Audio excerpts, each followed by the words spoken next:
Welcome to the podcast, Young in Love.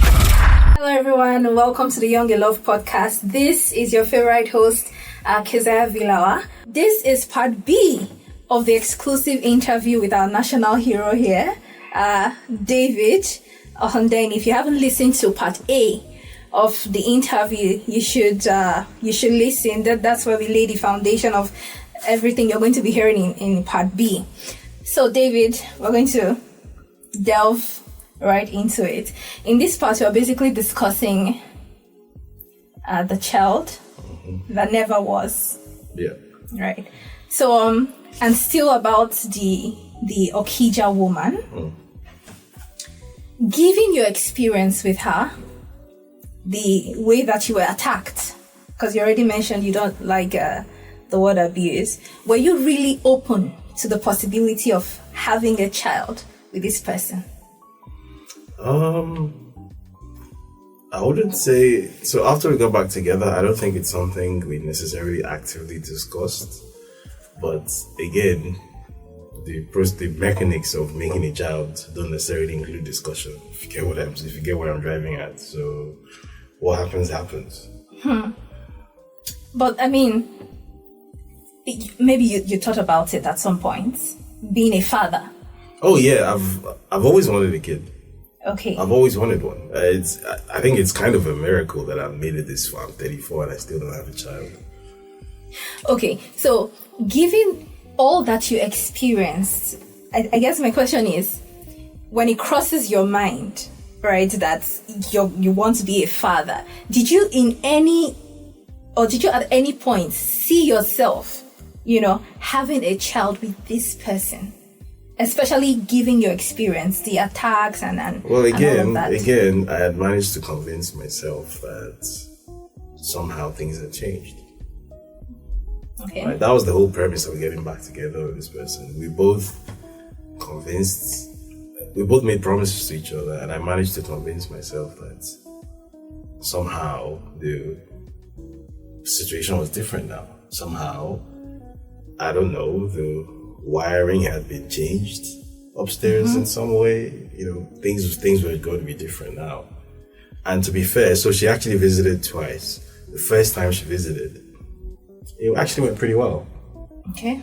So there wasn't really which was like maybe the first time we never had any sort of prolonged contact, and there wasn't really any issue between us. So the second time it was like, okay, cool. And then it all went to shit. Back to square one. Yeah, very, very rapidly. So before I ask this next question, and if you don't mind, there's an extract from the book that I'd like to read for ask this question. And this is in page 419. It might sound trite after every other thing that I had gone through for and because of her. This was the final straw for me. It wasn't the abortion itself that hurt me to the core of my soul. It was what that action represented. It meant that in Okija woman's world, something as meaningful and consequential as a pregnancy was not something to even converse and dialogue about, but merely some kind of pawn to assert her feminine dominance over a man who refused to be either the fully supine and submissive slave she wanted, or the dominant and abusive master she subconsciously craved. I was a man, just an ordinary, unimpressive man. And in the world that this fire-breathing monster lived in, that would never be enough. That was my breaking point. Now for the first, I realized that this was not merely a mentally ill person. This was a bad person. I had invested all that time and effort and emotion and money and devotion into a genuinely evil person who did not understand what love was and would probably be forever incapable of it. Very profound words. When I read this paragraph, when I saw that was my breaking point, suddenly I feel like all the stories converged in one point. this is the center, the crux of, in your own words, of the book, because the book is titled Breaking Point. So the question I want to ask is, has it ever crossed your mind at any point at all, especially from that point, from your breaking point on, that it's possible that there was nothing, but this was just some game that she was trying to play? It's entirely possible. Okay. It's entirely possible, and it's exactly the sort of thing that she would have done. It's entirely possible. But the point is, whether she was actually pregnant or not, she gave me the impression that she was, and then took that away from me, specifically just to hurt me, just to prove a point. So what is it about? Because it's, I think, and this is why in the first place I reached out to you when I saw the story that you put out. I think this was on Instagram about a year ago. Yes. About someone, wanting to hurt you to prove a point, and taking out your baby. And I reached out to you and I asked, I said, what is it about men specifically that? What is it about men and babies, where if a woman is pregnant for a man and takes the baby out, they are so hurt? Because it's not just you. I once spoke with an ex, right? And he was telling me about his ex who did something similar. And the way that he spoke, he was so furious. He was in a time when some guys don't even want babies. Like, if you tell them you're carrying their baby, they're like, take it out, we're not ready. I mean, we're just dating. And so what is it really about a woman taking out your baby that is so annoying? It's more than annoying. That is hurtful. What is it really? Hurtful. It's a child, a human being is the most consequential thing in the world. And having a human being that carries your DNA, like, this is yours. Putting aside whether the person carrying the child even necessarily someone that you even want to be the mother of your child or not, just the fact of the child being yours. Maybe there are some men out there who are able to see abortion as a form of contraception. Maybe. I'm happy for them. Maybe they have, it's okay for them to be that flippant with it. But in my estimation, I think an abortion is something that should only be done as something of last resort. You're pro-life. I wouldn't. That term pro-life has political connotations. Okay. I'm not going there. But I will say that I do not think, first of all, that it is something to be used as a form of contraception. I think there are other there is contraception that actually exists. I think having a child is a very serious thing. It's a very solemn thing. It's a very important thing. So if you're going to terminate a pregnancy, there has to be an actual, even if there's no medical reason behind it. I'm not saying the woman's life has to be in danger before after all, it's her body. I completely get that, right? I'm very much pro-choice. However, I also think that you do not take such a decision because of a temporary feeling you have in your head at the moment. I think at the very least, the other party that was involved in the creation of that fetus, as long as that party is willing to be involved in that conversation, that conversation should be had. I don't believe that it is something that you should use as a tool of power to hurt someone. Okay. You think, because her thing was, oh, you think you're hot stuff. You think you're this, you think you're that. Everybody, thinks that you blow flowers out of your ass.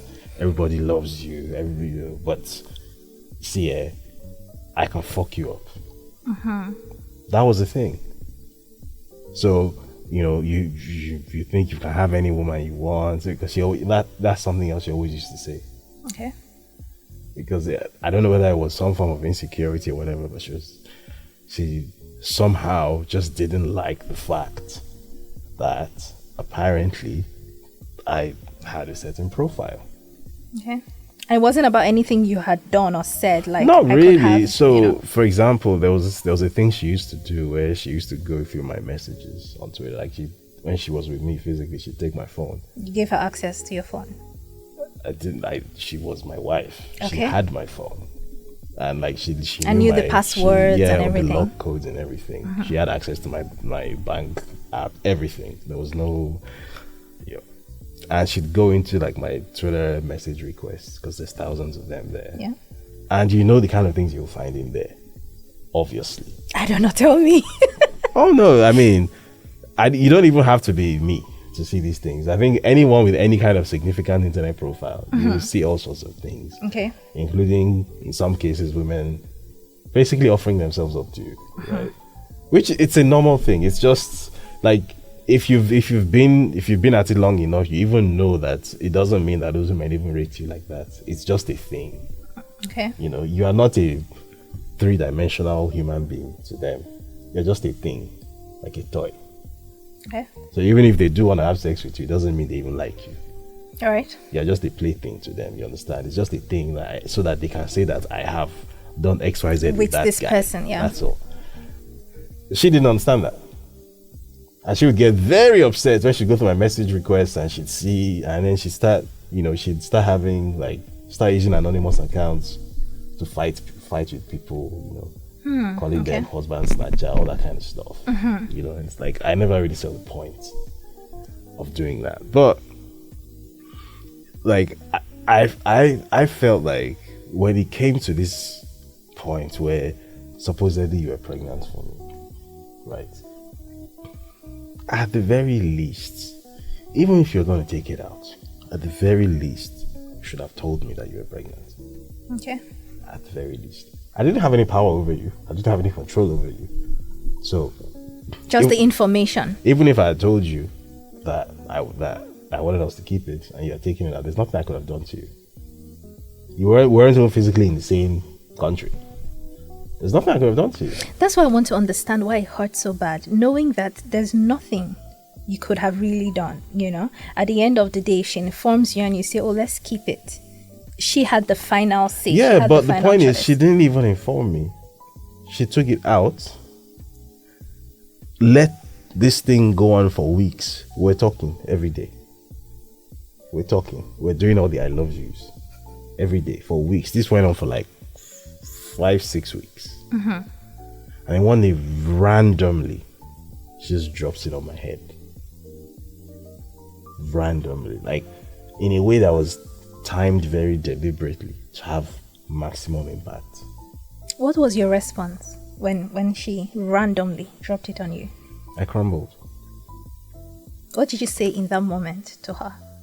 I don't think I said anything. I think I hung up the phone or something and I crumbled. I remember this was I think October 2022, thereabouts. I remember between then, so I left Ghana in January 2022 when I went off to do my fellowship at Cambridge. So between October and January I was living in the safe house provided by Anas at the time. I had movement restrictions, so most of the time I wasn't physically permitted to even leave the safe house. So, but the few times I was able to leave, there's a place in Accra called Labadi Beach. It's a beach.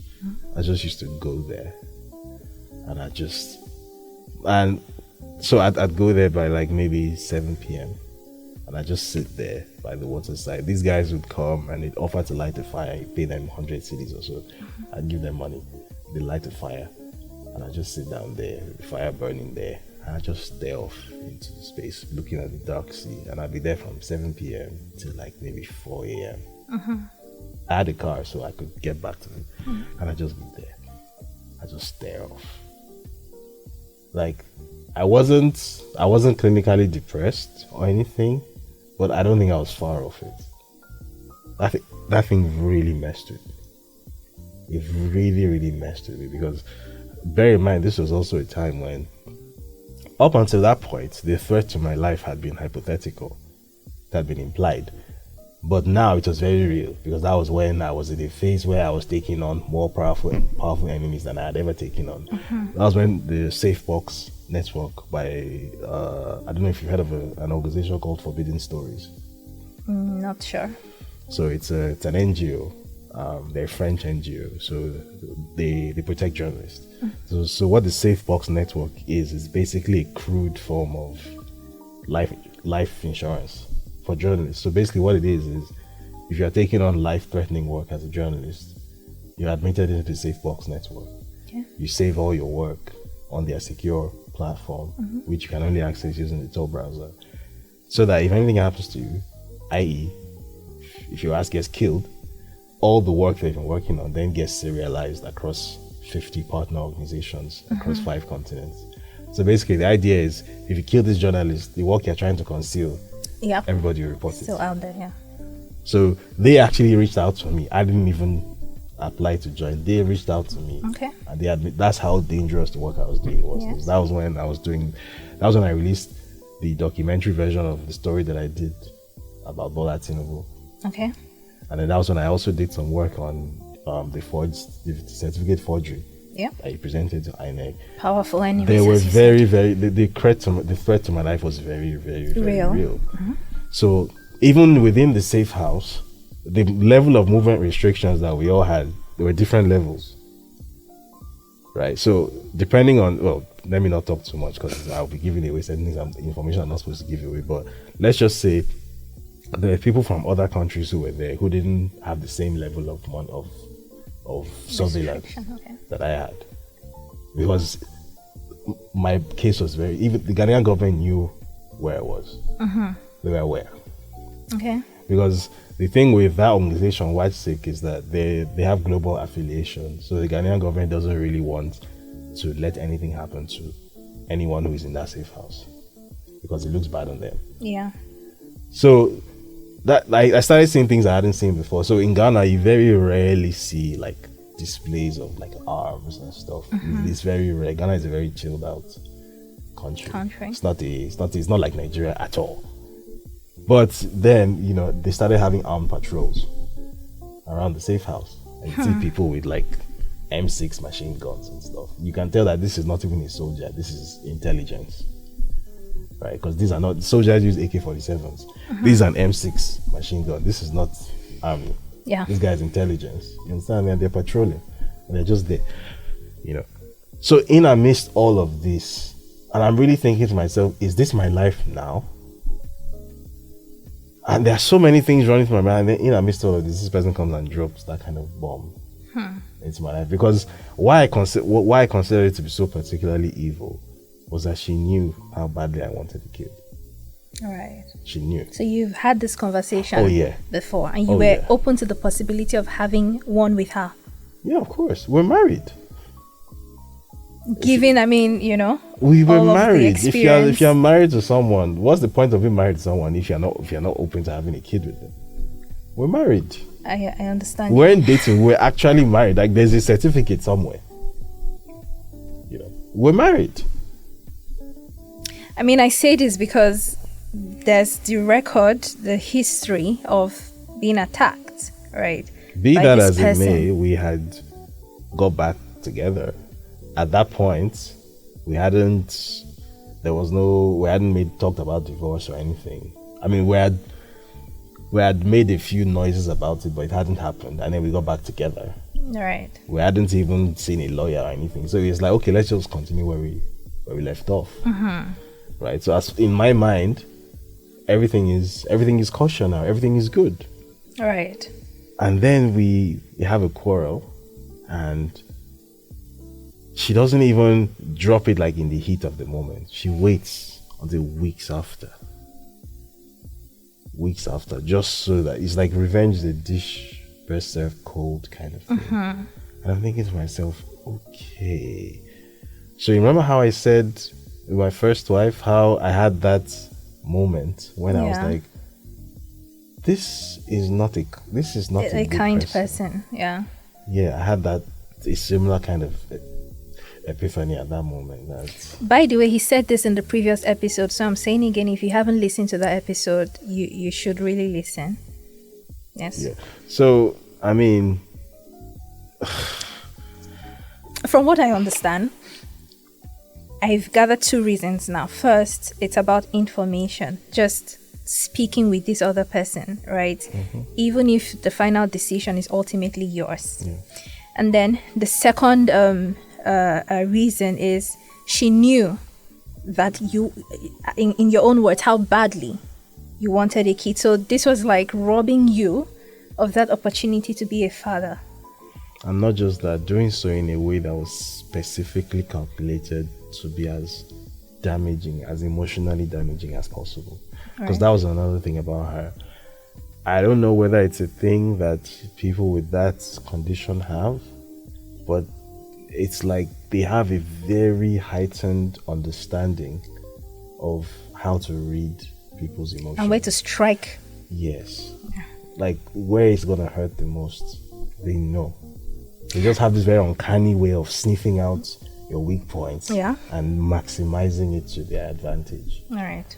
And it's, oh my goodness, it worked.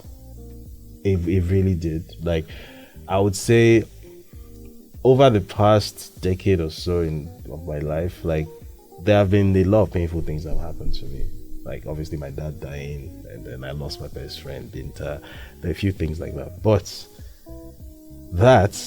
I think that's in the top 3, and it's not number 3. It's right up there.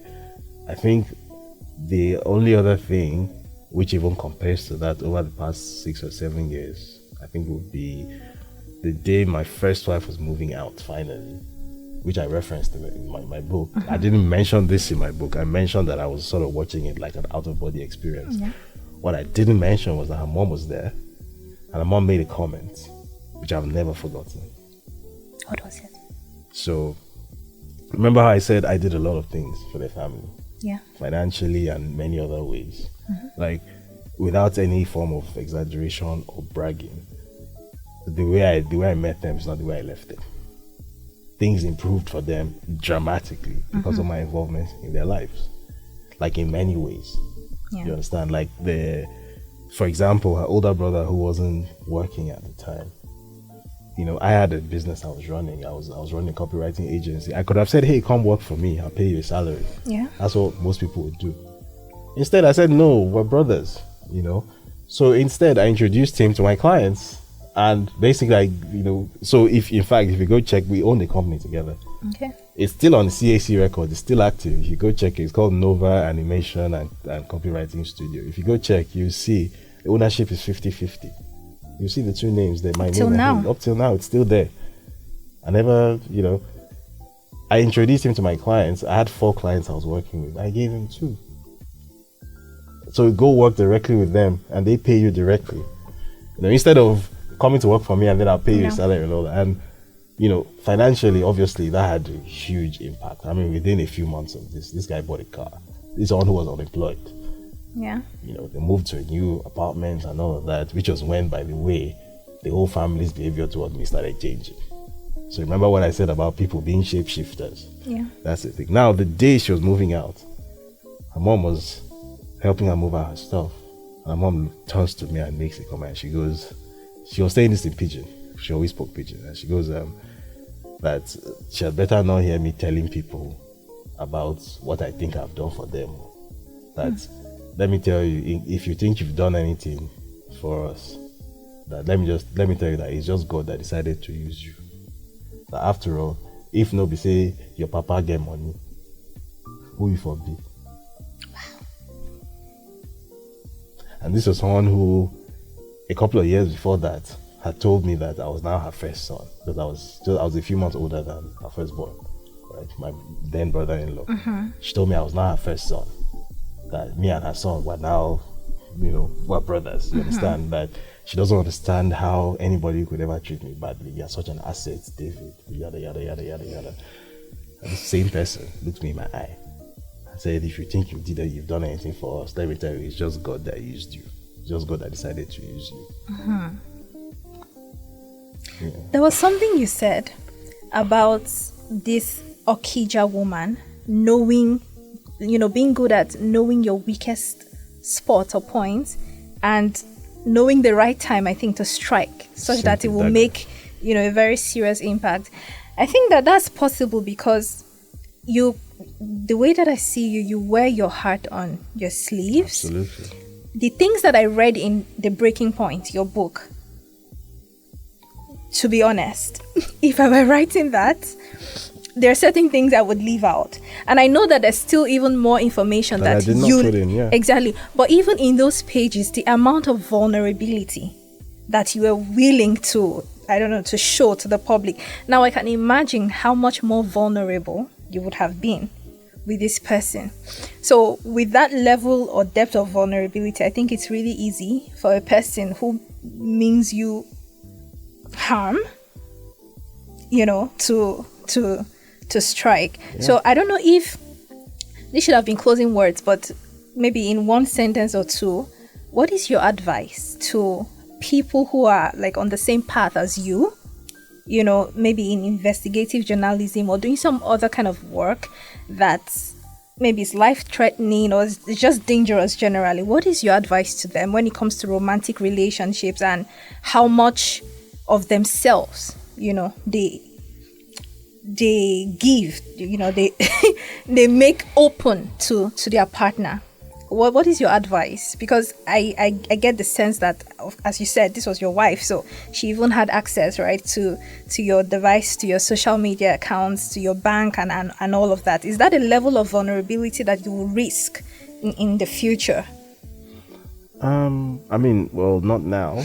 Okay. Because I've had obviously a very bad experience with that. But going back to what you said about advice, to be honest, I don't think I'm the one who's qualified to give anyone advice. Based on the fact that, basically everything you are taught not to do in terms of potentially endangering yourself is exactly what I did. Right? And I'm very fortunate actually to still be alive. You're right. Right. So I wouldn't say it's advice, but I would say it's a recommendation that if possible, if you're on that kind of path, only embark on that kind of path in the first place if you know that for the duration of the time that you are going to be there. I know this is not a 10, 20 year career. It's something you do 5, 6 years and you get out, right? If it's life-threatening. For the duration of that time, I think as much as possible you should keep it in mind that this is a one-man show. Okay. It's a one-man show. And there are not many of us in West Africa who do that kind of full contact journalism like that. That's that could get you killed. There are not many of us. You can count all of us on two hands, right? And we have like a small community. We talk to each other. And the truth is that all of the ones that I know anyway, they're either very, very, very single and they keep their perimeter very small. Right. You don't have access to them like that. Or they've been like Anas, my mentor. He has been married for forever. His family doesn't even live in West Africa anymore. But that's his perimeter is also small because he has his people around him. So it's not like in the course of doing his work, because when he met his wife, Okay. His wife was already a pre-existing fixture in his life. Did he have to isolate though from them to keep them safe because of the nature of what he does? In a way, because they don't live in Ghana. Right. But he still gets to travel and be with them and whatnot. The only thing is that obviously they don't get to show him off publicly. Right. Important. They don't get to do that. Yeah. He takes all sorts of precautions. I can tell you that I lived in his house for 4 months. Like this, he used to sit on my sofa. We used to talk. But my sofa, it's his sofa, but the apartment he gave me in his house. Yeah. Like we used to sit down and talk. And through all of those conversations, he never revealed his full face once. He always kept he wasn't wearing his beads, but he was wearing a cloth mask. Wow. Yeah, he wore a cloth mask. And so you weren't scared yourself? Like, who is this person really? Whose face I've never really fully seen? But it's Anas. You were sure at all points? Yeah, it's his voice. It's him. Okay. I know Anas, right? But the point I'm making is that even though at that point you could say that I was inside his perimeter, he still kept that precaution. Yeah. So if you had to corner me today and tell me identify Anas on the road, I actually can't. Okay. And this was someone who someone who was staying inside his safe house. And even then, he still kept some measure of separation. Yeah. Right, so I would say for those who are going into that field, they should be prepared to be that paranoid. The mistake that I made in 2021, I'm atheist, so I can't say it's by the grace of God, but let's just say I'm very fortunate to still be around, because whether she wanted to actively harm me or not, maybe she didn't. But whether she actively wanted to harm me or not, just by being that erratic and being in my space, there are so many things that could have gone wrong. I mean, there are things I didn't include in the book. There was a time during that period where she was always throwing stuff and breaking things and hitting me. There was a time when she got the idea into her head for whatever reason. Bear in mind, I didn't have full asylum status yet. At that point, I was still an asylum seeker. Yeah. At that point, she, for whatever reason, decided to go hide my passport. For whatever reason. I don't know why she did that. Okay. You know, so there were so many crazy things that could have actually put me in a shit ton of trouble. Or if, for example, during one of those altercations, if I had decided that my brain has sparked and I want to retaliate, I want to respond, I want to hit back. You know, this is a typical fine Igbo babe, very yellow. You understand? You saw those pictures in the book of what happened to me when I was attacked. The bite marks and everything. My skin is very dark. So as bad as they were, they don't quite tell the picture of how bad it is. Now imagine this cute, dainty princess when she has red marks and welts on her body. Imagine trying to explain to somebody who is seeing that no, it wasn't that. It was defense. It was self-defense. Just picture that. Yeah. Try and have that conversation with the police. Right? And then you are a Nigerian man on top. Bear in mind. So if you're a Nigerian man, you are born, if other people are born at 0, you are born at minus 0.5. Oh my God. Like you are automatically half a step behind. You are guilty already. Nobody likes you. And that's like giving your enemy something to ruminate on, like. And then it was stated very clearly to me during the application process for my asylum. If at any point during this process, even after receiving the asylum call, at any point, 2 things: A, you break Ghanaian law, or B, you actively seek to involve yourself in Ghanaian politics. That's it. So that's why you will never see, like, for example, like on social, my platform is called West Africa Weekly. So you would expect me to have a lot to say about everything in West Africa. You realize that I very rarely make comments about Ghana. Yeah. It's very rare. It's deliberate. I don't want their trouble at all. I don't want that smoke at all. And a few times I've seen you talk about the country. It's either from a neutral point or in comparison with. Exactly. And positive. Exactly. I'm either making a positive comparison or I'm being neutral. Yeah. I'm not involving myself in their politics, and I'm definitely not breaking any laws there. I mean, I'm so anal. Whenever I'm in Ghana, I'm so anal about things that other people do, and it's not a problem. Like, for example, driving a car without insurance. Everybody does it in Accra. It's not a thing. Even if police won't even stop you for driving a car without insurance, they don't. It's not a thing. But because it exists on the books somewhere, that technically it's illegal. Everything I do is by the book. Right. I don't care how much it costs me. When I was getting my Ghanaian driver's license done, I went to the MVAA.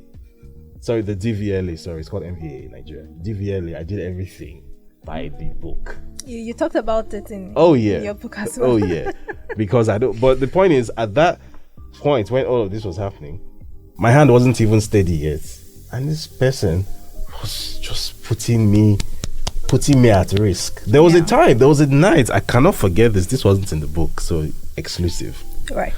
There was a night where we had one of those fights. Right. You know what this girl did? Tell me. This girl goes to so the living room opens to the compound, right? So there's like a huge glass screen door and whatnot, and a security door. Everything is open, right? It's not locked. She can easily go open the door and go outside. This girl instead goes to the window, opens up the windows, and starts screaming for the neighbors to come and help. To come and help that David is beating her. Okay. And I was there. The fortunate thing was that for some reason, something had told me that I need to protect myself here. I had my phone out. I was recording it. Something you're good at. I was recording the whole thing. So that in case I have any question to answer at some point, this is what happened. I was recording it. When she realized that I had recorded the whole thing and this wasn't really going to fly, Yeah. all the tears vanished. All the screaming stopped. It felt like someone is actively trying to destroy me, and this is the person that is the most important person in the world to me at that point. And I can't understand why. Why? I want to ask you though, in hindsight, when you look back, are you thankful that things turned out the way they did? I mean, with respect to the child, if truly she was pregnant and she took it out, are you thankful for that decision? Because, a child is very consequential, as you said. And if you had a baby with this person, there would always be some sort of connection between you and her. So are you thankful that things happened the way they did? There will always be some sort of connection regardless. How so? It's just the way it is. So, am I happy that I didn't end up having a child with this person? I wouldn't necessarily say so, actually. Not because this person was like my ideal for what I would want my child mother to be. Definitely not. But because the child was a child nonetheless. Okay. It existed, right? I don't know if you're aware of this, but when I was 21, when I literally just come out of university, so I just finished from the University of Hull at the time. The person I was dating at the time got pregnant. Okay. I got pregnant, and it turned out to be an ectopic pregnancy, so it wasn't viable, so they had to take it out. They did keyhole surgery. But even though it wasn't an abortion, it was something else entirely. First of all, that relationship didn't survive that. And then secondly, that also messed me up. Right. Because for whatever reason, I've always been very tuned into the idea of having a child, of being a father. I've never been the type to, if someone were to tell me today, even if it was someone that I literally had a one-night stand with and I have no intention of pursuing anything with that person, if they were to tell me that they're having a child, the child is mine, and we can prove it, I would never tell them, go take it out. Okay. Or something. Even if it meant that I would have, even if I was in pursuing an actual relationship with someone that I actually wanted to be with, and that would mean sacrificing that. It is what it is. Wow. I have a very, you might find it unusual, but I have a particular view of things when it comes to children. I think part of the reason for that is based on my own background, my own childhood. I feel like whenever a child is brought into the world, it was not the child's decision. So I feel like when you make a child, whether you say you didn't necessarily want to do it or not, the fact is that we all know what the act is that makes a child. And we all know that every time you carry out that act, you are accepting the implicit possibility that a child could result from it. So if a child does result from it, I feel like own it. Own what you've done. Love that child, raise that child. Yeah. You mentioned that you would still always be somehow connected to this person. And I didn't quite get that, because has the divorce been, you mentioned in the book, so has the divorce been concluded? And if it has, what do you see as the connection if the divorce has been concluded with your Kija woman? First of all, it hasn't been concluded. Okay. And then it's still ongoing. And secondly, It's a very complicated thing. Because you have to bear in mind, even though in the book I might have sounded a certain way, I cringed a bit actually when you read out a section where I described it as a fire-breathing monster. That sounds like I have like I've made a definite stand on what I think of this person. In actual fact, even though I don't necessarily want to pursue, I don't want to pursue a relationship with this person any further. However, I also understand that this person is sick. Okay. So I'm not saying it's not her fault. I'm not saying she's a victim. That's not what I'm saying at all, because we all have agency. We all have the capacity to determine what choices we make. We can all decide to be better if we want. If we take responsibility for our actions, we all have the ability to decide what happens to us. She did what she did. And, having a mental health issue doesn't preclude one from having responsibility for one's actions, right? If one exists in this world as a functioning adult, then one obviously needs to be responsible for their actions. Otherwise, they shouldn't be out in the world acting as adults. You shouldn't take adult decisions if you're not ready to have the accountability of an adult. However, having said that, I also understand that people have their own individual journeys.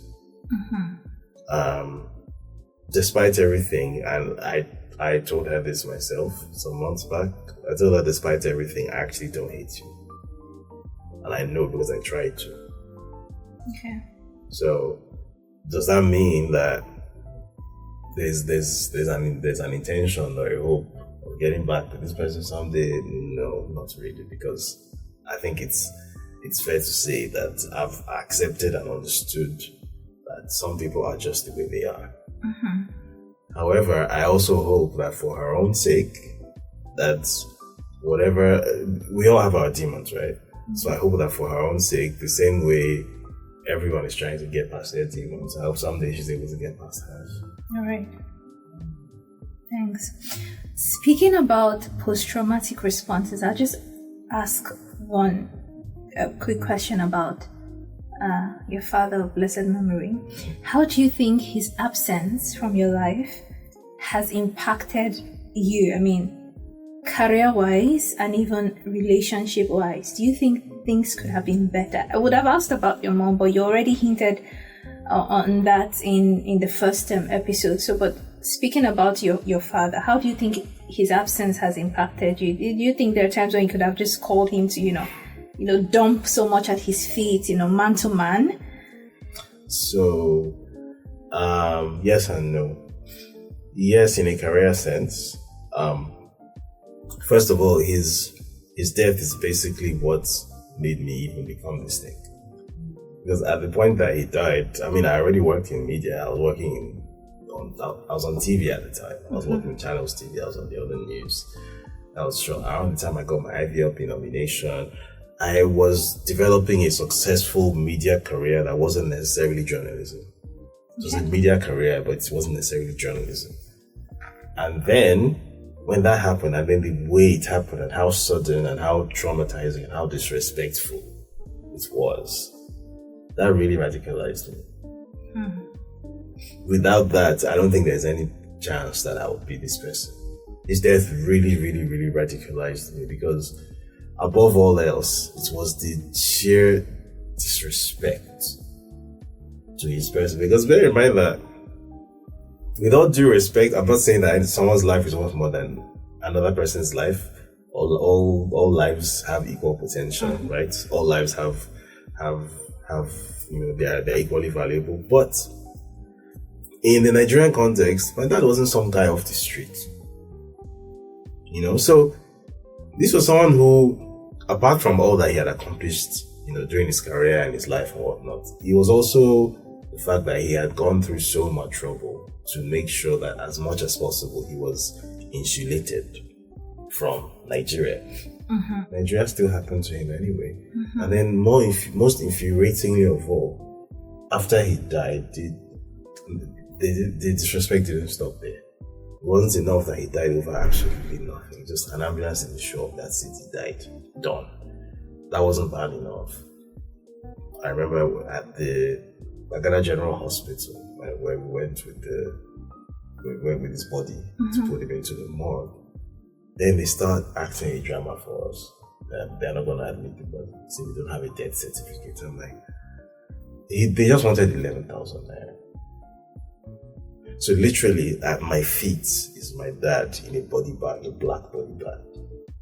And I'm standing over his body, my wallet, counting out 1,000 naira notes. So that I think someone can go somewhere and issue some dodgy death certificate because it was dodgy as hell. It might even have been a fake, I don't know, because what it said on the death certificate, someone I know for a fact they had a stroke. What is written as cause of death on his death certificate is psoriasis, which is basically eczema that went to Harvard. It's a skin condition, you can't die of psoriasis. Well, my dad's death certificate, so what they said is my dad's death certificate, the cause of death written there is psoriasis.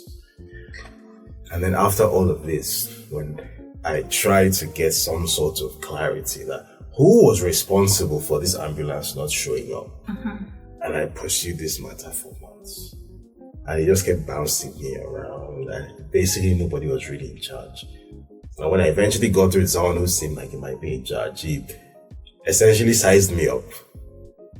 Like, okay, this one's dad is gone, so this one doesn't really have mouth anymore. He basically told me to fuck off. He didn't say fuck off, but he basically said if you are dissatisfied with this, you can take it up legally. Which is a very polite way of telling you to fuck off in Nigeria. Because, I mean, you go to court, really. Yeah. When Nigeria, when someone tells you go to court, you know what that means, right? That's essentially what happened. And that really radicalized me. So, you mean to tell me that after everything, my dad was someone who used to have, there is hardly anybody who is somebody in Nigeria who did maybe a real estate transaction in the 90s in Lagos, who my dad does not know personally. Whether it's your IBBs, your MQ Abiolas, your Tinobos, or my dad knew all these people very, very, very well. In fact, my dad used to tell me the very first time my dad met Tinubu. Funny story here. This is a detour. So then he was the director at Lands. My dad. Yeah. And the tradition then was that if you're a director there and someone needs a CFO issued, there's a whole money-making ceremony that has to happen for that CFO to be issued. But apparently my dad, foreign educated person, Jehovah Witness, what did he concern him with all that one? He pushed through the paperwork, he didn't ask for one kobo. Yeah. And Tinubu got his CFO, just like that. Like, he went to the governor, got his consent, and apparently Tinubu wanted to appreciate my old man. So he had this thing he used to do back in the day, where this was in the late 80s. He had this tailor who apparently didn't need to measure you. He just look at you. Yeah. And then do you like a customized shirt. So he did my dad a customized shirt with his initials, DF. My dad showed me the shirt. That's the kind of person he was. But once he just happened to die, it's like everything he built died with him. And it's like it didn't matter anymore. And I'm like, what kind of a society is this? So even though that's, even though the hyper individualism itself is an indictment on Nigeria, that you have to work so hard to insulate yourself from Nigeria. So you mean even when you die, you can't even pass it on to your kids? All right. Nigeria will still disrespect them. That this man just died, and you're basically telling his son to go and jump inside the river. He doesn't like. That really, really, really radicalized me. So that was the one thing. On the other hand, in terms of things that have been different relationship-wise, my dad was around, not really. Because my dad actually is part of the reason why things were the way they were. Let's put it this way. He never really had that much experience with women to start with. Okay. Because he was a Jehovah Witness. If I'm not mistaken, the first woman he ever was involved with was my mom. Okay. The first ever. Which would explain how come he spent 37 years married to somebody who didn't really love him. Because they were together, like all of our parents stayed together, but they weren't together. Right. You know, I know what you mean. They didn't even sleep in the same room. The excuse was his snoring, but it wasn't his snoring. Like, we knew that. They did not have a good marriage at all. Like, they worked together as providers. They were excellent providers. Like, we had everything we needed and a lot of what we wanted, right? They were excellent providers. But being a married couple or being parents is not just about being providers. Right. There are so many other things, and we could tell. There were a number of times where, like, do you know what it means to walk in on your parents yelling at each other? And it's not once, not twice, not 3 times. It's over and over and over and over again. Like, there's this incident I can't forget. This was 2005, where we had this Caterpillar generator at home. It was a 35 kVA generator, and it went bad because the engineer had been fleecing us. So basically, it was time to replace the generator. It was bad, and it so happened that the spare cash that my dad had at the time to sort out that problem was 1.5 million for a new gen, which would have been more than enough at the time. Right? Bear in mind then the exchange rate was like 120. It was less than, it was like 100 or something. So 1.5 million naira then is like $10,000. Now, you understand? So it was more than enough to solve that problem. But it just so happened that at that exact time, my mom had also got the idea. Bear in mind, we had 5 cars. Okay. Yeah, so my mom got the idea into her head that it was time to change one of the cars. So it was either get a new generator, and bear in mind we live in the GRA, so we didn't get NEPA lights. They never supplied us because they believe that these are all rich people, they don't need us. Yeah, they can take care. So they will supply Ojota, but they won't supply us. There was never any lights in the GRA back in the day. So we can either get a new generator and have lights, or we can get a new car and wait an indeterminate period of time until there's money for a new gen. My dad obviously wanted to get the generator. Yeah, with 5 cars. My mom threw the biggest tantrum you have ever seen. She got a car. And Gen? for 6 weeks in that house, we didn't have a generator. For 6 weeks, I was going to school. I was in Grange at the time. I was going to school with like rough clothes. Right? That's the kind of marriage they had. So, to be honest, I don't think my dad had much to teach me about women. I remember when, at his funeral, right? At his funeral, I was there with my then wife, my first wife, and her brother and her mom. We all wearing black. Right? They all knew my dad. They all liked him because he was nice to them. Unlike my mom. My mom was, oh God, my mom was patient as well. Anyway, that's a different story. Oh yeah, my mom was very nice. Oh, she was probably part of the reason why that marriage also didn't work out, by the way. Because my mom she went out of her way to be very nasty. Because my mom is, she's an elitist. Okay. She's the worst kind of elitist. She's the elitist who came from poverty and doesn't want to be reminded of it. So she's the one who absolutely looks down her nose, and you can see in her eyes, which stray cat did they be dragging off the streets? What is this? You understand? And she went out of her way. It was very cartoonish. So, my dad's funeral, so me and my people were wearing black. My mom comes with my sisters, they're wearing white lace. I'm like, why? What point are you trying to prove here? Because for her, it's always a game. It's always some attention play or something. I'm like, your husband is dead. You were married to this man for 37 years. This man, you built everything with him. You have 5 children with this man. At his funeral, can you not be sober? And I remember they were at his interment when they were lowering the coffin into the vault. And I was there, I was crying my eyes out. And I looked over at my mom, she was standing on my right. She was wearing shades, right? But where the coloring wasn't too thick, so you could see the eyes through the shades. Eyes were white. No reaction. Nothing. I think I get, a little idea of the kind of impact that your childhood, your dad and your mom all have on shaping your career and your relationship. So to wrap up, I just want to ask a a few questions. One from Twitter, based off of Twitter, and the other one is just forward-looking, right? So there was a time I remember you posted a picture with your, in quote, girlfriend on Twitter, and I think comments were coming in about this babe, you're not supposed to hide her. And I think you replied something like she's Kenyan, and so Yeah, something. she was Kenyan. Okay, and She then is Kenyan. now there's nothing about that anymore. Just briefly, what was that about? What happened? Yeah, so out of respect for her, I don't want to sort of go into this, but yeah, we were together last year for a while, and we still have a lot of respect for each other. I still think the world of her. Okay. But for a number of practical reasons last year, it just couldn't happen.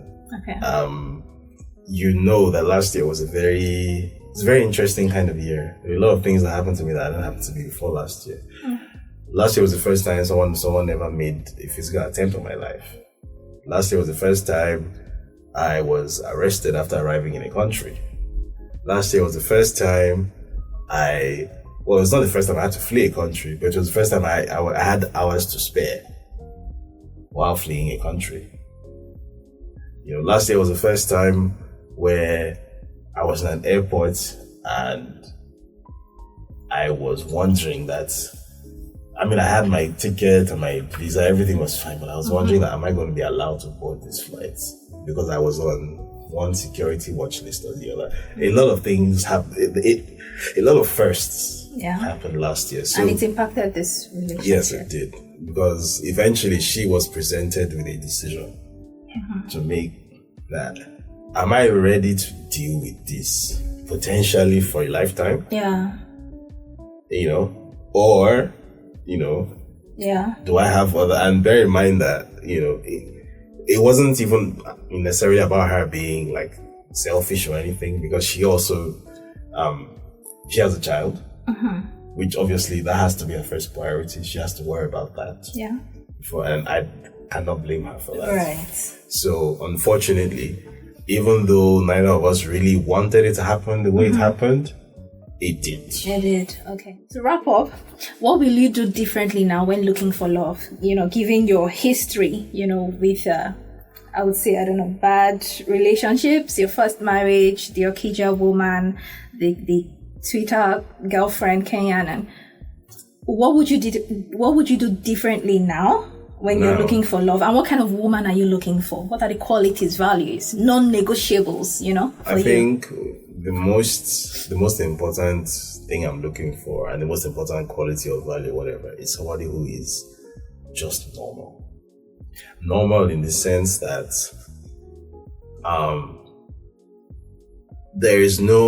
I don't feel some kind of insane animal attraction to this person, because I've learned to distrust that.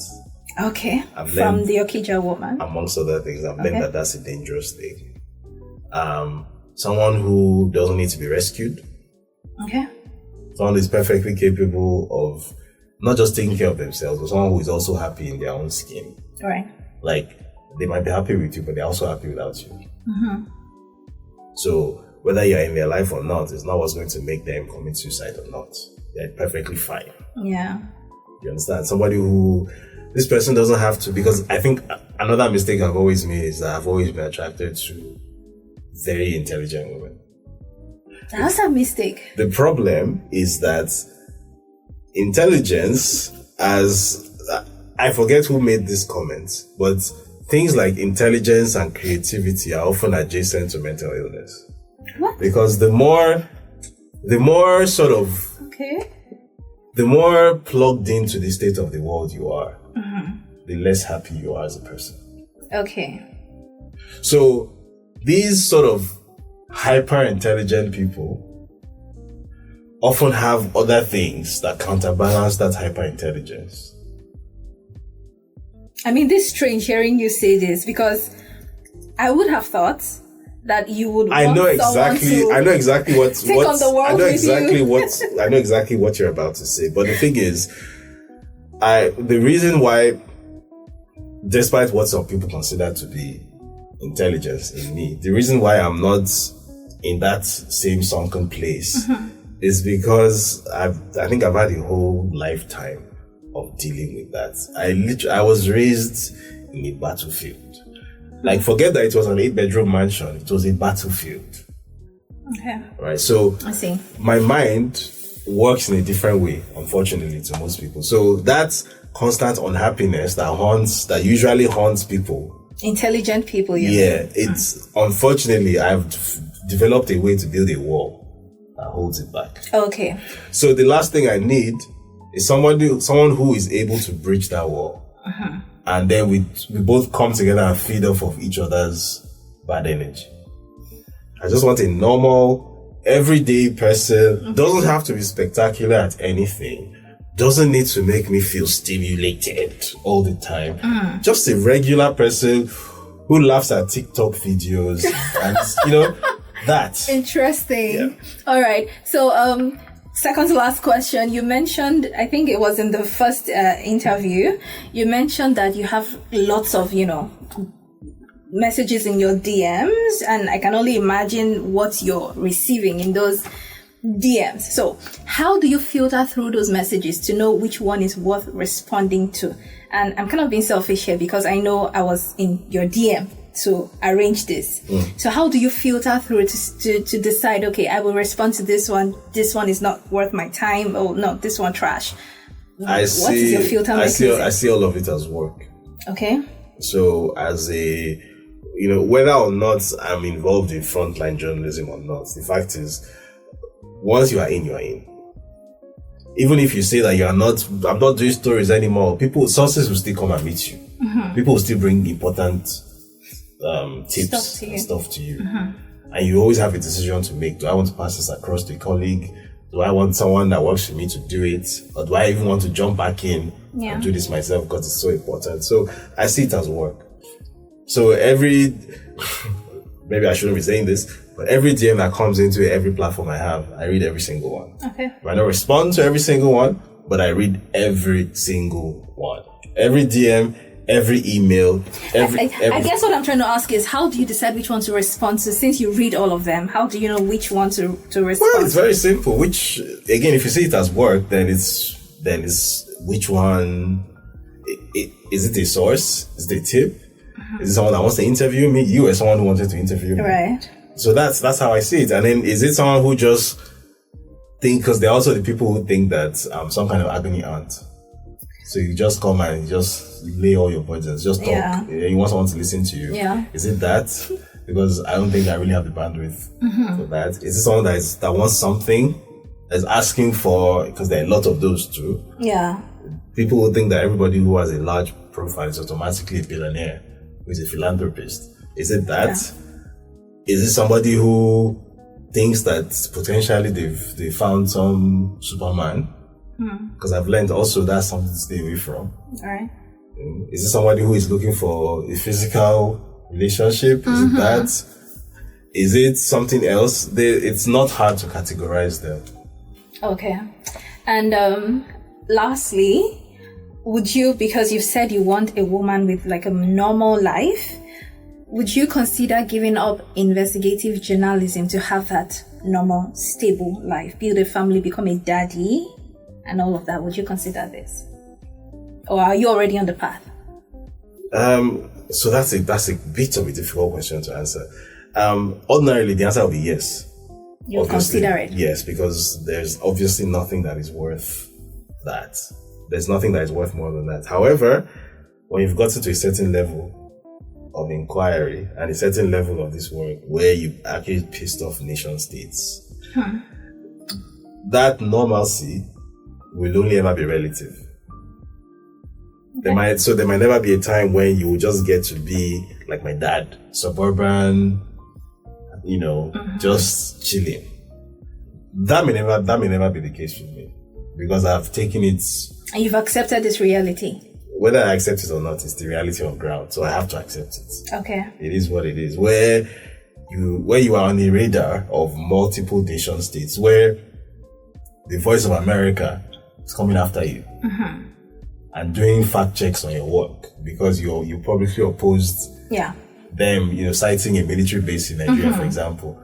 You're on a list somewhere. Right. Where every single time, wherever it is in the world, every airport I go into, and I'm traveling, because I travel a lot, there is always a whole thing that happens. Everybody else is look, stamp, go. For me, it's look, stamp, tap, tap, tap, tap, tap, look, tap, tap, tap, tap, tap, make a call, please step aside, start asking me questions, go to my bag, all that kind of stuff. Yeah. It happens everywhere, every time. And it's not going to stop. Right. So, yeah, normalcy is only ever going to be relative. But I'm willing to try. Thank you so much, David, for being on the Young in Love podcast. I'm truly grateful for the sacrifice of time that you've made. Thank you so much for being here. So, guys, I'm happy that if you watched up to this point, thank you so very much. Feel free to drop your comments in the comment section. If you're just stumbling on the podcast for the first time, please don't forget to hit the subscribe or the follow button wherever you're listening on Spotify, Google Podcast, Apple Podcast, Radio Public, wherever you're listening. And if you're watching this on YouTube, please share your thoughts about everything that David has shared. And if you haven't read the book, Breaking Points, I highly recommend this. Purchase it on Roving Heights in Nigeria. I saw it on Amazon as well. So the Kindle version is on Amazon. We're hoping the print version is going to be going live shortly as well. If you're in Kenya, you can purchase it at a Nuria bookshop. If you're in India, it's available at Midland Bookshop. Okay. I will drop the link to these sites in the description. So thank you, and until when next we meet, bye and be good. Young